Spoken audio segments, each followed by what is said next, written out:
Ito ng chicken. Minarinate ko muna ito. Tsaka po, ipiprito ng plain lang with calamansi. So, dalawa lang kami ni Habi. Ito lang yung dinner namin.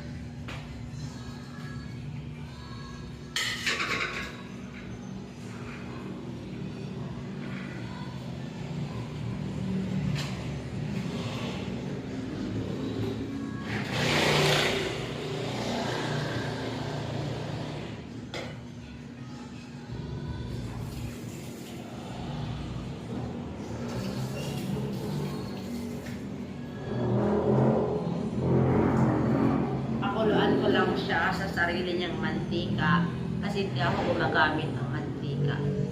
So, ito para healthy. Lumalabas naman ang kanyang sariling mantika.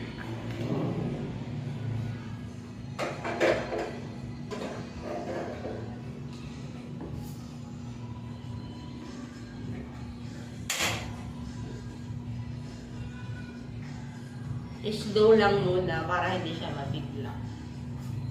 Bye!